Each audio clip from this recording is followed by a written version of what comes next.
마태복음 5장 13절로 16절까지 되겠습니다. 마태복음 5장 13절로 16절까지 우리 4절 말씀인데요. 우리 한 목소리로 같이 읽도록 하겠습니다. 너희는 세상의 소금이니 소금이 만일 그 맛을 잃으면 무엇으로 짜게 하리요? 후에는 아무 쓸데없어 다만 밖에 버려져 사람에게 밟힐 뿐이니라. 너희는 세상의 빛이라. 산 위에 있는 동네가 숨겨지지 못할 것이요 사람이 등불을 켜서 말 아래에 두지 아니하고 등경 위에 두나니 이러므로 집안 모든 사람에게 빛이 나니라. 이같이 너희 빛이 사람 앞에 비치게 하여 그들로 너희 착한 행실을 보고 하늘에 계신 너희 아버지께 영광을 돌리게 하라. 아멘. 읽은 본문 말씀을 가지고 빛과 소금이 되어라 라는 제목으로 하나님이 주신 은혜를 함께 나누겠습니다. 같이 볼게요. 빛과 소금이 되어라. 지난주에 이태원에서 할로윈 축제에 많은 젊은이들이 목숨을 잃었습니다. MBC에서 그 이태원 참사라고 하지 말고 10월 29일에 문제가 생겼으니까 12구 참사라고 하자. 왜냐하면 어떤 특정한 지역을 이야기하면 이미지가 좋아지지 않으니까. 그래서 그때 제가 뉴스를 보니까 156명의 우리 젊은이들이 안타까운 목숨을 잃었어요. 여러분, 할로윈 축제가 어떤 축제인지 아시나요? 네, 우리가 좀 제대로 알았으면 좋겠는데요. 할로윈 축제를 인터넷에 검색해 봤더니 이렇게 소개하더라고요. 유령이나 해골, 좀비 등 기괴한 복장을 하고 즐기는 축제. 이게 할로윈 축제예요. 아마 여러분들도 TV를 보아서 알겠지만 유령이나 해골, 기괴한 복장들을 하고 어떻게 보면 정말 밝고 좀 거룩한 그런 축제라고는 이야기할 수 없겠죠. 그래서 이 할로윈의 기원에 대해서 좀 저와 여러분들이 좀 바로 알고, 그리고 사랑하는 아들과 딸들, 이런 우리 부모님들을 위해서 같이 한번 우리가 기도하는 시간을 좀 가졌으면 좋겠는데요. 준비한 영상이 있는데 잠깐 영상 시청하도록 하겠습니다. 예수의 탄생을 축하하는 크리스마스, 부처의 탄생을 축하하는 석가탄신일, 축하하는 대상이 명확한 날들과 달리 할로윈은 무엇을 위해 시작됐는지 모르는 경우가 많죠.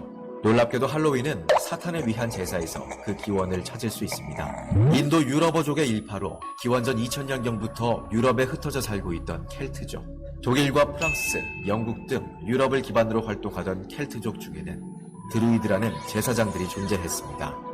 당시 켈트족의 문화에서는 만물의 정령이 깃들어 있다고 여기는 애니미즘이 발달했는데 드루이드는 태양신을 섬기는 의식을 이끌었죠. 켈트족의 가장 큰 축제는 10월 31일 저녁에 벌어지는 삼하인 축제였습니다. 삼하인은 게일어로 여름의 끝이란 뜻인데요. 당시 켈트족은 1년을 여름과 겨울로 나눴는데 10월 31일을 태양의 기운이 다하는 날이자 여름의 마지막 날로, 11월 1일을 겨울과 1년의 시작으로 생각했죠. 켈트족은 10월 31일에서 11월 1일로 넘어가는 새해 첫 밤에 저승의 문이 열린다고 믿었습니다. 여름과 겨울에 속하지 않은 애매한 시간에 저승과 이승의 경계도 모호해진다고 믿었기 때문이죠.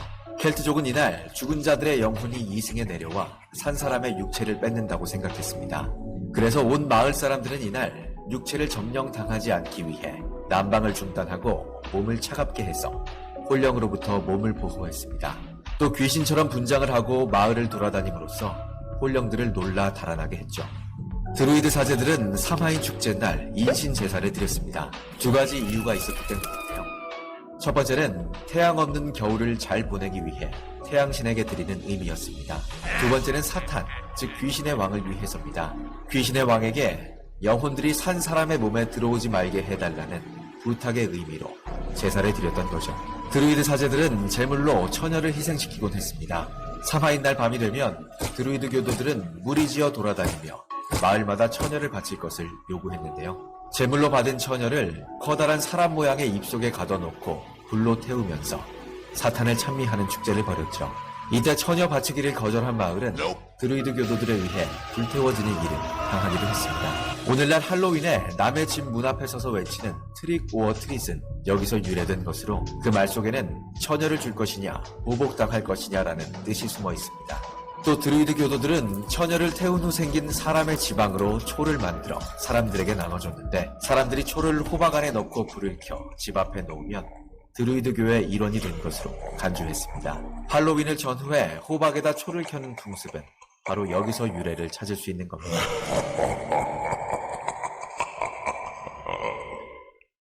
우리 이 시간 같이 한번 앞에 화면을 보시고 기도하는 시간을 갖도록 하겠는데요. 이 기도문은 같이 좀 읽으면 좋을 듯 싶어요. 이태원 할로윈 축제 사고의 기도 제목인데요. 우리 1번, 2번, 3번을 같이 읽도록 하겠습니다. 사랑하는 아들과 딸을 먼저 떠나보낸 부모들을 위로하여 주시고 그들의 삶과 가정을 붙들어 주셔서 이 일로 인하여 트라우마를 겪고 있는 이들을 붙들어 주시고 순간의 쾌락을 추구하고 방황하는 청년들이 인생의 해답이 되시는 예수님을 발견할 수 있는 기회가 되게 하소서. 이 일로 인하여 변질된 할로윈 축제가 건전하고 거룩한 축제로 바뀌어지게 하소서. 예수님의 이름으로 기도합니다. 아멘. 우리가 살고 있는 이 시대가 점점 영적으로 어두워지고 있는 것들을 우리가 많이 느껴요. 이런 시대에 하나님께서 저와 여러분들에게 빛으로 소금으로서의 삶을 살 것을 우리에게 사명으로 주셨습니다. 오늘 설교 제목이 빛과 소금이 되어라입니다. 여러분, 이 말은 우리 기독교의 가장 기본에 대한 말씀이에요. 그리고 우리 성도들이 기도할 때 하나님 빛되게 소금되게 살아갈 수 있도록 도우세요, 이 기도들을 참 많이 하는데요. 축구선수 가운데 손흥민 선수의 아버지 손운정 씨가 책을 하나 썼는데요. 그분이 모든 것은 기본에서 시작한다. 그러면서 책에 보면 실력도 기술도 사람 됨됨이도 어디에서 시작한다고요? 기본에서 시작한다. 아들을 축구선수로 아버지가 만든 거예요. 근데 가장 집중했던 게 축구의 가장 기본을 먼저 탄탄하게 가르쳤다는 겁니다. 우리 기독교인의 가장 기본은 빛되게 소금되게 살아가는 거예요. 그래서 예수님은 오늘 본문에서 너희는 세상에 뭐라고요? 소금이다. 세상에 많은 물건들이 많은데 왜 우리를 소금이라고 이야기했을까? 그리고 너희는 세상의 소금이라 그랬는데 여기서 이야기하는 너희는 누구일까? 마태복음 5장 1절을 보면 예수께서 산에 올라가 앉으시니 누가 나와요? 제자들이 나온지라. 자, 우리는 흔히 여기서 이야기하는 제자, 예수님의 12 제자를 의미하는 것처럼 이해할 수 있는데요. 사실은 그렇지 않아요. 마태복음 5장 1절 바로 위에 있는 4장 25절을 보면 갈릴리와 데가볼리와 예루살렘과 유대와 요단강 건너편에서 누가요? 수많은 무리가 주님을 따랐다라고 이야기해요. 그리고 바로 이어지는 게 마태복음 5장 1절입니다. 예수께서 산에 올라가 앉으시니 제자들이 나왔다. 그러니까 여기서 이야기하는 너희는 세상의 빛이라. 여기서 너희는 12명의 제자에 국한하는 것이 아니고 예수를 믿고 따르는 온 주의 백성들을 의미하는 겁니다. 그러니까 하나님의 자녀들은 세상의 소금이고 그리고 세상을 밝히는 빛이라는 겁니다. 다르게 말씀드리면 길이 없는 곳에 길을 내는 역할을 하는 사람, 그래서 누군가가 따라올 수 있도록 앞장서서 걸을 수 있는 사람, 그 사람이 바로 저와 여러분이고 빛과 소금 된 하나님의 사람이심을 꼭 기억하시기 바랍니다. 자, 우리가 해야 될 역할은 소금의 역할이에요. 소금의 역할. 자, 본문 13절 이렇게 시작하죠. 너희는 세상의 소금이니. 여러분, 예수 믿는 우리에게 굉장히 익숙한 말이에요. 그리고 기도할 때도 이 용어를 많이 씁니다. 우리가 익히 다 알고 있는 이야기를 제가 왜 굳이 설교 시간에 또 해야 될까? 우리가 소금의 역할을 제대로 하지 못하고 살기 때문에 우리가 다시 한번 훈련하고 무장하기 위해서 이 말씀을 제가 전하는 거예요. 요즘 나트륨, 소금 섭취를 좀 줄이자 이런 캠페인 많이 하죠. 소금 섭취를 줄이는 것이 건강의 지름길이다. 근데 왜 사람들이 소금 섭취를 줄이지 못할까요? 소금의 양을 팍 줄여버리면 기존에 먹던 음식의 맛을 누리지 못하기 때문에 그래요. 여러분, 이 소금은 요즘이야 흔하지만 과거에는 이 소금이 엄청나게 가치가 있었던 겁니다. 그래서 옛날 사람들은 한 달 동안 일하고 급료를 받을 때 돈 대신에 소금을 받은 적도 있다고 그래요. 그래서 소금을 영어로 솔트라 그러는데 월급쟁이들을 샐러리맨이라 그러잖아요. 이것은 소금에서 그 어원을 가져온 거예요. 그만큼 소금은 값어치 나가는 겁니다. 여러분, 그런데 이 소금이 귀해도 소금만은 먹을 수 없잖아요. 소금 한 주먹을 입에 틀쳐 놓은 사람은 없을 거예요. 여러분, 소금의 가치는 내가 다른 곳에서 잘 어우러질 때, 그리고 그곳에서 나 자신을 녹일 때, 그때 소금의 가치가 드러나는 겁니다. 그러니까 예수 믿는 저와 여러분들이 교회에서 아무리 외치고 통성 기도하고 찬양을 뜨겁게 해도 세상 사람들은 우리의 가치를 알아주지 않습니다. 언제 세상 사람들이 그리스도인의 가치를 알아줄까요? 예수 믿는 사람들이 요소요소에서 세상에 도움이 되는 삶을 살 때, 아, 저 사람들은 참 빛되게 소금되게 살아간다라고 인정하는 겁니다. 예수님이 저와 여러분들에게 소금이 되라라는 이 말은 꼭 필요한 존재가 되라는 그런 뜻이에요. 무슨 존재요? 꼭 필요한 존재. 음식에 소금을 넣기 전에는 아무 맛이 없었는데 소금이 들어가면 맛을 낸 것처럼 세상 속에서 나라는 사람 때문에 내가 몸담고 있는 가정과 공동체가 유익이 되고 꼭 필요한 사람이 되라는 거예요. 여러분, 이게 쉽지 않죠? 근데 우리가 신앙생활 하면서 여러분 꼭 기억하세요. 여러분, 교회 오셔서 기도할 때 나의 필요한 것, 나의 부족한 것만 늘 달라고 그렇게 기도하죠. 많이 그렇게 기도해요. 근데 늘 기도한 대로 하나님께서 주시지는 않더라고요. 어느 설교가가 그런 얘기를 했어요. 만약에 내가 기도한 대로 하나님께서 다 응답해 주셨다면 나의 삶의 모습은 형편없이 되었을 것이다 라고 고백을 했어요. 여러분, 맞아요.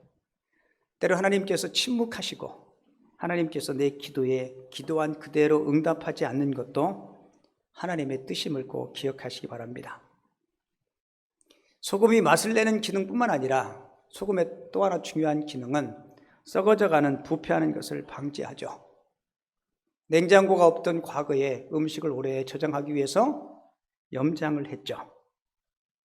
그러니까 저와 여러분들이 정말 소금의 역할을 잘하면 한국 교회가 교회로서의 기능을 잘 감당했으면 이런 엄청난 12.9 참사 같은 일들은 일어나지 않았을 거예요. 제가 가끔 시간이 나면 운동을 하는데요. 테니스를 치는데 제가 목사인 거 다 알아요. 가면 목사님이라고 얘기하고요. 거기 가면 교장 선생님도 계시고 군 생활을 했던 분도 계시고, 근데 그분들이 신앙생활 하는지 안 하는지는 제가 잘 몰라요. 근데 한 분은 안수 집사님이라고 계셔요. 내가 다른 분을 통해서인데, 근데 한 번은 운동하러 갔는데 그분이 공을 치고 어떤 분이 왔는데 서로가 공을 같이 안 치는 거예요. 왜 왔는데 같이 공을 안 쳐요? 그랬더니 아무 말 안 해요. 다른 분한테 물어봤더니 둘이 싸웠대. 공 치다가. 그래서 제가 그분이 안수 집사인 거 알기 때문에 화해시키려고, 그 두 분 때문에 운동장이 싸늘해요. 그 사람이 오면 테니스 치다 말고 나가요. 그래서 제가 화해를 시키려고 얘기를 했더니 대뜸 저한테 그 안수 집사라는 분이 이렇게 이야기해요. 왜 나무 일에 상관하냐고. 그 내가 이렇게 얘기했어요. 집사님 때문에 테니스장 분위기가 이상해지지 않냐고. 아니, 테니스 치다 보면, 여러분 운동하다 보면 그럴 수 있어요, 없어요? 언제 그럴까요? 세이브냐 아웃이냐 그거 가지고. 그리고 특별히 뭐 내기 하잖아요. 그러면 꼭 싸워요. 그 무슨 대단한 일도 아닌데 내가 좀 감정적으로 흥분해서 죄송합니다. 그리고 같이 그렇게 운동하면 얼마나 좋겠어요. 근데 제가 보니까 주님 재림할 때까지 화해 안 할 것 같아요. 그래서 제가 중지하려고 그러다가 때려쳐버렸어요, 그냥. 그리고 그 뒤부터 그분하고 내가 운동하면요, 아주 박살을 내버려요. 운동으로. 전에는 내가 봐주면서 쳤는데 그분한테는 절대로 안 봐줘요. 여러분, 우리가 예수 믿는 사람이라면 조금 양보하고, 그 사람이 우긴다 해도 뭐 그럴 수 있으니까 그러나 보다. 여러분, 이게 다른 사람 이야기 아니고 우리 이야기예요. 맞아요, 안 맞아요? 여러분, 신앙생활 할 때, 설교를 들을 때 여러분 뜬구름 잡는 이야기처럼 들으시면 안 돼요. 저분은 소금처럼 빛처럼 살아야 되지만 나는 아니라고. 아니요. 너희는 세상에 뭐라고요? 빛이라고 이야기해요. 여러분, 초대 예루살렘 교회 성도들은 소금으로서 참 맛을 내고 세상의 부패를 방지했던 사람들이에요. 사도행전 2장 47절을 보면 하나님을 찬미하며 또 온 백성에게 뭘 받아요? 칭송을 받으니 주께서 구원받는 사람을 날마다 더하게 하시니라. 지금 예수 믿는 우리들이 세상 사람들에게 칭송받나요? 아니요. 아무것도 아닌 테니스장에서 그 일, 그런 일들이 사회 요소에서 비일비재하게 일어나요.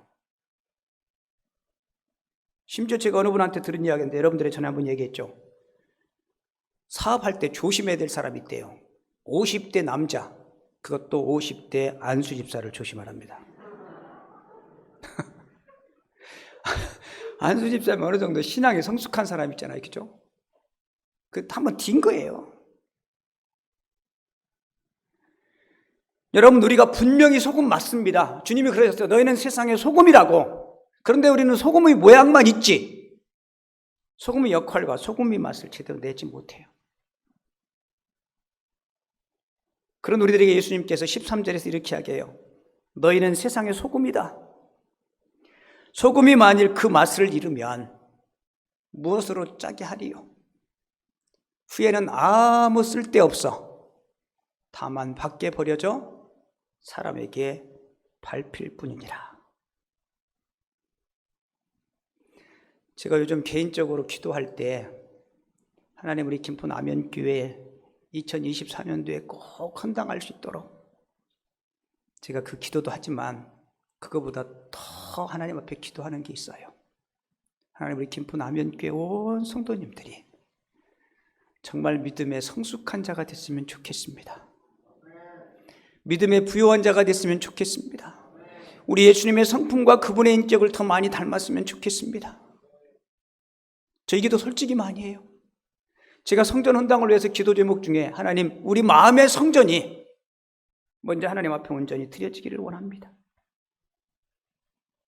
왜요? 여러분, 이 예배당 때문에 마음의 성전이 무너지고, 여러분 교회들마다 그런 교회들 많아요. 성전 건축하다가 교회 문제 생겨가지고 성도들이 다 사분 오열되고. 여러분, 중요한 게 예배당이 아니잖아요. 진정한 성전으로서 우리 모든 성도들이 하나님 앞에 바로 설 수 있다는 것. 저는 저를 위시해서 우리 남연의 모든 성도님들이 예수님을 더 많이 닮는 성숙한, 저분 남연교회 집사님이시래. 그렇다면 세상 사람들이 저분은 참 믿고 따를 만해. 그런 성숙함이 우리 모두에게 있을 수 있기를 주님의 이름으로 축원을 드립니다. 근데 우리 신앙생활하면서 자꾸 나도 모르게 우리가 세속화에 빠져들고 물들기 쉬워요. 목사도 마찬가지고요. 그래서 여러분, 날마다 우리가 하나님의 말씀 앞에 나 자신을 채찍질하지 않으면 목사님 아니라 목사님 할아버지라도 다 떠내려가요. 키엘케고르라는 실존주의 철학자가 우리가 세속화될 때 하루아침에 세속화되지 않음을 그가 들오리를 통해서 우리에게 이야기해 주는데요. 여러분, 들오리 있죠? 가을이 되면 기러기들이 끄룩끄룩하고 겨울을 나기 위해서 이동하는데, 이 들오리가 겨울을 나기 위해서 이동하는데 저 밑에 아래를 쳐다보니까 어느 시골 마을 농가 뜰에 집 오리들이 평화롭게 모이를 줍고 있는 거예요. 이 들오리가 하늘을 날다가 평화롭게 모이를 쫓고 있는 그 집오리들을 대열에 끼었습니다. 갔더니 집오리들이 들오리가 왔다고 아주 용성한 대접을 해줘요. 하루 이틀 세월이 지나고 이 들오리가 내가 여기에 몸담고 있을 곳이 아니지, 그리고 자기 대열로 가려고 날개짓을 했는데 너무 잘 얻어먹어가지고 기름이 꽉 차가지고 날개를 찢었지만 창공을 날 수가 없었습니다. 창공을 나는 들오리, 자기와 함께 했던 가족들을 보면서 마음에 양심의 가책을 느껴요. 내가 이렇게 살면 안 되는데. 근데 날 수가 없어요. 그런데 해를 거듭할수록 이 양심의 가책도 점점 없어지기 시작합니다. 그리고 세월이 지나고 자신을 뒤져보니까 집 오리들과 똑같이 시궁창을 뒤지고 있는 거예요. 여러분, 우리도 그럴 수 있어요. 신앙생활에 타성에 젖어들면 여러분 그럴 수 있어요. 세상의 소금이라는 이 예수님의 말씀, 세상의 빛이라는 이 예수님의 말씀은 여러분, 우리는 세상 속에서 살 수밖에 없어요. 깊은 산 속에 들어가서 홀로 살 수 있는 거 아니잖아요. 예수님이 너희는 세상의 소금이요 빛이라는 이 말씀은 너희들은 분명히 세상 속에서 살아야 한다. 하지만 세속화에 빠지지 말고 세상에 선한 영향력을 끼칠 수 있는 그런 나의 사람들이 됐으면 좋겠다. 여러분, 소금이 들어가면 화학 반응이 일어나죠. 맛이 없던 것에 맛을 내요. 소금이 들어가면 부패를 방지하게 됩니다. 우리 예수 믿는 저와 여러분들이 예수님처럼 온전하지는 못하지만 조금이라도 그런 맛을 내고 부패를 방지할 수 있는 그런 하나님의 사람들이 됐으면 좋겠습니다.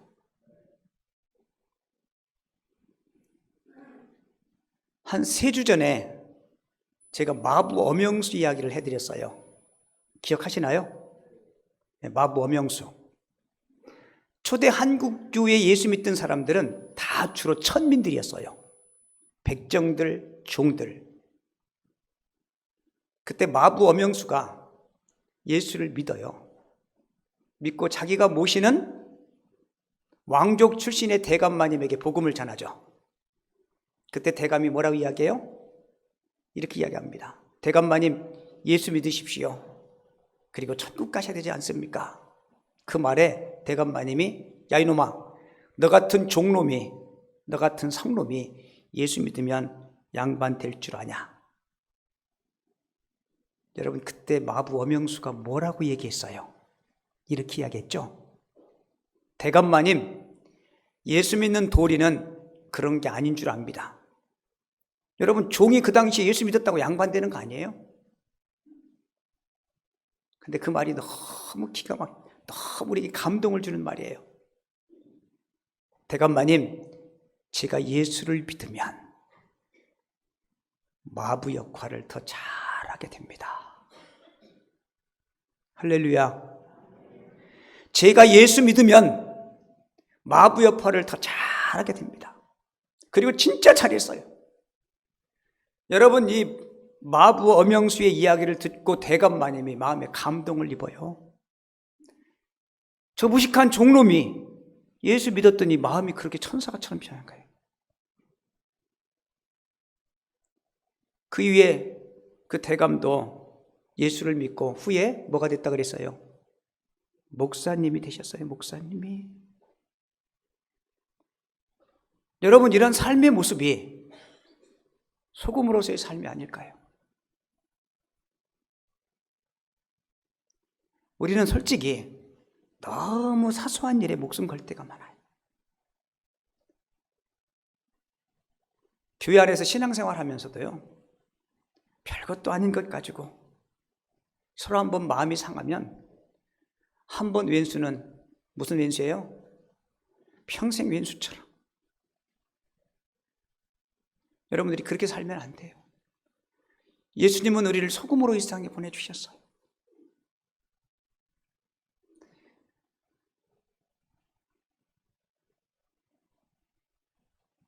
여러분, 소금이 그 맛을 잃으면 아무짝에도 쓸데없죠.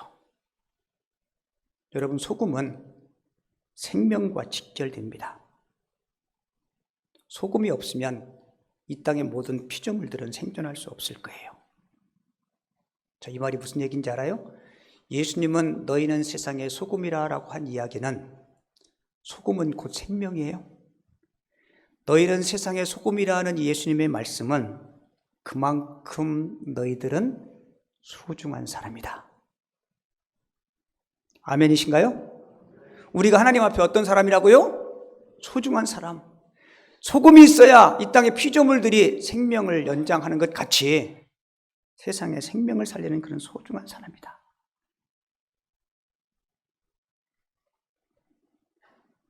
여러분, 하나님이 자녀가 된 이 소금의 특권, 그리고 소금으로서의 거룩한 의무를 잘 감당할 수 있는 우리 모든 성도님들이 꼭 되시기를 바랍니다. 빅토르 위고가 1862년에 프랑스 혁명기를 배경으로 장편소설을 하나 씁니다. 레미제라블이라는 장편소설이에요. 이 책이 영화로 만들어지는데요, 여러분들이 잘 아는 영화예요. 그 영화의 제목은 장발장이랍니다. 그 영화의 제목의 주인공이 장발장이 배가 고파가지고 빵을 훔치다가 붙잡혀가지고 5년 동안 옥살이를 해요. 너무 억울하잖아요. 빵 하나 훔쳤다고 5년씩이나 그런 중형을 주니까. 그래가지고 탈옥을 시도하다가 또 붙들려가지고 19년 동안이나 감옥 생활을 합니다. 그리고 감옥에서 풀려나와서 수도원에 가요. 하룻밤을 수도원에서 지내면서 그 수도원에 있는 은그릇, 금그릇을 훔쳐가지고 탈환합니다. 근데 경찰한테 붙잡혀요. 근데 경찰한테 장발장이 거짓말을 해요.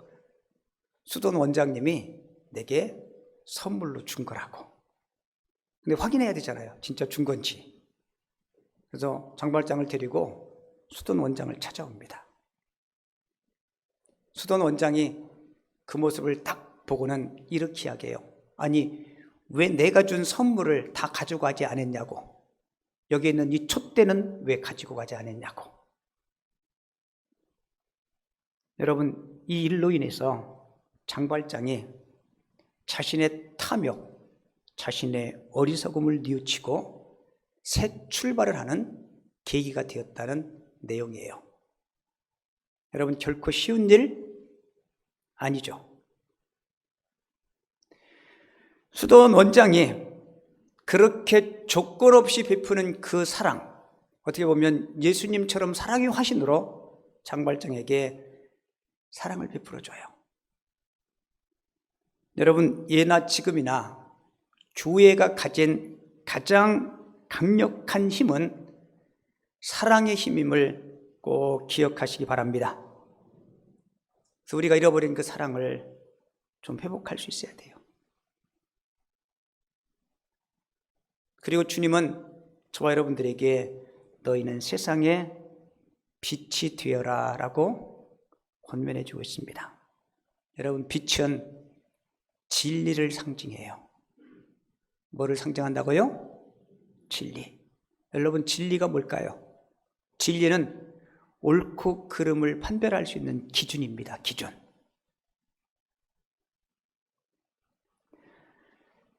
여러분, 등산을 가면 산 밑에서 우리가 어디로 올라갈 것인지 그 산 약도를 이렇게 보잖아요. 그죠? 우리가 산 약도를 살필 때 가장 먼저 찾아야 되는 게 있어요. 뭘까요? 내가 지금 서 있는 현재의 위치. 항상 약도에는 그 위치가 기록되어 있습니다. 아무리 약도를 잘 그렸어도 지금 내 위치를 모르면 아무 소용이 없어요. 여러분, 우리 인생도 마찬가지입니다. 내가 어디에 서 있는가? 여러분, 빛은 빛을 발할 때 그 빛에 효력이 있는 거예요. 내가 빛을 발할 때 그 빛을 보고 사람들이 나를 따라올 수 있고요. 그리고 그 빛을 통해서 옳고 그름이 판별되는 거예요. 이 땅에 빛을 비치는 많은 기성세대들, 많은 기독교인들, 빛을 발하는 많은 젊은이들이 있었다면 사탄을 숭배하는 그런 축제가 서울 한복판에서 일어나지 않았을 거예요. 마크 트웨인이라는 사람이 이런 얘기를 했어요. 우리가 성경을 읽으면서 성경이 나를 괴롭히는 것은 내가 성경을 이해하지 못해서가 아니다. 내가 성경을 읽으면서 내가 괴로운 것은 내가 깨닫고 이해한 대로 살지 못하기 때문이다. 여러분, 우리에게 그런 거룩한 고민들이 있었으면 좋겠습니다. 그냥 아이들 마냥 늘 달라달라 하지 말고 내가 말씀을 듣고 깨달았는데 그 말씀대로 살지 못하는 나의 연약함을 붙잡고 하나님 앞에 씨름하며 기도할 수 있는 저와 여러분들 됐으면 좋겠습니다. 하나님이 그런 기도를 들으시면 얼마나 기뻐하시겠어요. 너희는 세상의 빛이라 소금이라. 우리가 입이 닳도록 떠들어도 우리가 빛되게 소금되게 살아가지 못하면 아무 영향력이 없어요. 여러분, 꼭 기억하세요. 우리가 살고 있는 이 시대가 아무리 어두워도 그 어둠 속에서 내가 빛에 있는 것처럼 활동하면 하나님께서 우리를 통해서 일하실 줄을 믿습니다. 이야기 하나 해드리고 설교 마칠게요. 링그린 브라더스라는 연극단이, 서커스단이 있는데요. 이 서커스단이 뉴욕에서 공연을 하다가 발생한 일이에요. 공연이 한참 진행되고 있는 과정에 갑자기 불이 콱 나가버린 거예요. 그래서 공연장 안이 칠흑같이 어두워졌습니다. 전기가 나가지 바로 직전에 무슨 쇼를 했냐면 큰 철장 안에 호랑이 4마리를 넣어놓고 조련사가 호랑이 쇼를 보여주고 있었어요. 갑자기 전기가 나가니까 깜깜하잖아요. 청중들이 마음속에 걱정이 드는 거예요. 무슨 걱정이요? 저 호랑이가 조련사를 해치면 어떡할까?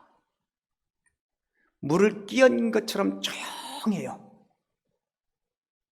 그런데 조련사는 들고 있던 채찍 소리, 그리고 호랑이의 동작을 지시하는 명령이 깜깜한 그 공연장 안에서 또렷하게 전달되고 있다는 겁니다. 그리고 한 1분 정도 뒤에 불이 들어왔어요. 많은 사람들이 그 조련사에게 박수갈채를 보냅니다. 서커스 공연이 끝나고 한 기자가 그 조련사에게 물었어요. 여러분, 호랑이는 깜깜한 밤에도 잘 볼 수 있대요. 근데 사람은 깜깜해지면 못 보잖아요. 한 기자가 인터뷰를 하면서 어둠 속에서는 호랑이가 당신을 볼 수 있었을 텐데 당신은 호랑이를 보지 못했는데 어떻게 그렇게 차분하게 호랑이를 통제할 수 있었냐고. 그때 그 조련사가 이렇게 이야기해요. 나는 아무것도 보지 못했습니다. 하지만 내가 호랑이를 보지 못한다는 사실을 호랑이가 눈치채면 그들은 나를 공격할 겁니다. 그래서 저는 어둠 속이었지만 밝은 빛 속에 있는 것처럼 채찍을 휘둘렀고 호랑이에게 제가 저희 말을 전했습니다 라고 이야기했대요. 여러분, 우리 삶이 그랬으면 좋겠습니다. 비록 때로는 암울하고 어둡고 세상에 소망이 없는 것처럼 보이는 삶의 속에서도 어디에 있는 것처럼요? 환한 빛이 있는 빛 속에서 있는 것처럼 우리가 말하고 행동할 수 있었으면 좋겠습니다. 그게 주님께서 우리에게 바라는 거예요. 저도 여러분들도 우리들의 삶에 사랑의 빛, 진리의 빛, 평화의 빛, 생명의 빛을 나타낼 수 있는, 그래서 하나님 앞에 영광 돌리고 세상 사람들에게 칭송받을 수 있는 우리 모든 성도님들이 되어줄 수 있기를 주님의 이름으로 축원을 드립니다.